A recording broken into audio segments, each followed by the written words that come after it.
Il-paċi fil-Mediterran hija kruċjali biex ikollna paċi fl-Ewropa u din il-viżjoni se tkompli tkun imbuttata mill-Gvern Malti fix-xhur li ġejjin. Għal dan il-Prim Ministru Joseph Muscat meta tkellem fl-Assemblea Ġenerali tan-Nazzjonijiet Magħquda. As I noted, Malta is deeply committed to the Euro-Mediterranean dialogue and cooperation, inspired by our long-lasting policy forged by former Prime Minister Dom Mintoff.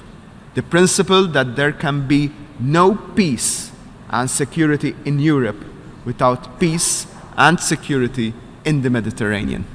We believe that this was never more true than today, and that we can once again add that today this can be broadened and we can say that there can be no peace and security in the world, not only in Europe, without peace and security in the Mediterranean. Il-tema ċentrali fid-diskors tal-Prim Ministru kienet l-immigrazzjoni. Qal li s-sena li għaddiet konna nitkellmu fuq kriżi u llum din tista' tidher li saret normalità ġdida.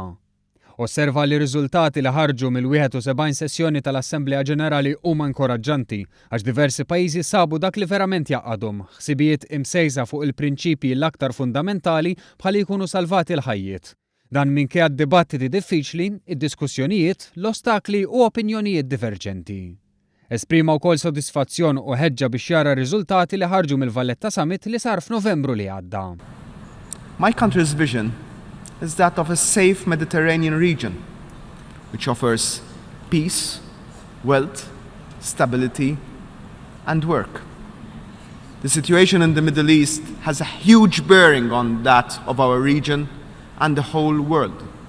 It pains me to dwell on the fact that we are still nowhere, absolutely nowhere, near a solution in the Middle East peace process. Saħaq li Malta flimkien ma' msieħba Ewropej u anke wieħedha kultant kienet ilha taħdem bla qiegħda biex saru sforzi internazzjonali biex ikun indirizzat il-kutrabandu ta' migranti u traffikar tal-bnedmin permezz ta' miżuri kontra ħidmet il-kriminali. We need to respond to this challenge not with fear, not with dread, not by closing ourselves within walls, but with tenacity, conviction, and compassion. This is what drives my country, time and again, to push for migration to be high on our agenda. Il-Prim Ministru Malti tem jgħid li Malta se tkompli tagħti l-appoġġ tagħha lin-Nazzjonijiet Magħquda u tippromovi wkoll it-trawwim ta' sinerġiji aħjar bejn mekkaniżmi reġjonali tal-Mediterran u fl-Ewropa. Malta shall continue to play its part within this organization to contribute, support, and advance its initiative to foster new ones and for the common good.